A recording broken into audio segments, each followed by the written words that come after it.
Et on commence ce feuilleton politique par les vœux ce matin. Nicolas Sarkozy au gouvernement: ne participez pas à des polémiques, n'anticipez pas les échéances électorales. Du coup, les ministres sont sortis un peu refroidis et un seul mot revient dans leur bouche. Écoutez.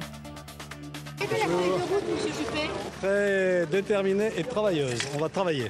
Une année utile, une année d'action évidemment, et où nous avons aussi parlé de la transformation de la France avec la nouvelle France qui se dessine depuis les réformes qui ont été adoptées.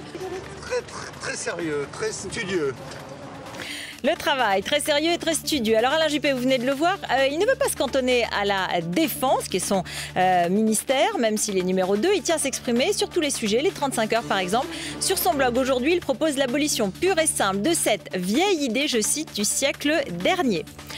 Une bonne rentrée pour Fadela Amara après la Légion d'honneur, un poste dans l'administration. L'ancienne secrétaire d'État à la ville est décidément chouchoutée. L'ex-présidente de Ni Pini Ni Soumise a été nommée ce matin en Conseil des ministres inspectrice générale des affaires sociales.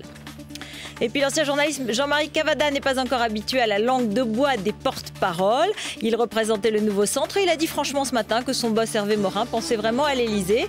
Mais cela a un petit peu gâché la stratégie de rapprochement avec Jean-Louis Borloo. Du coup, Hervé Morin a été obligé de rectifier. Écoutez. Il considère que le projet centriste doit être défendu à la présidentielle et il sera donc candidat. Si vous me posez la question, est-ce qu'il y aura un candidat centriste? Je vous réponds oui. Si vous me demandez qui sera ce candidat centriste, je vous réponds rendez-vous à l'automne. Voilà, hier, Michel Alliot-Marie qualifié de pitoyable Roland Dumas après sa visite à Laurent Gbagbo en Côte d'Ivoire. L'avocat a répondu ce matin: il n'a pas une seconde à consacrer à ces jaspineries. Je ne veux pas consacrer une seconde à une discussion avec Mme Alliot-Marie. Je la laisse jaspiner et puis l'histoire jugera.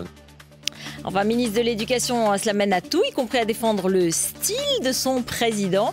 Luc Châtel a dû répondre au député socialiste François Long, qui critique les fautes de français de Nicolas Sarkozy.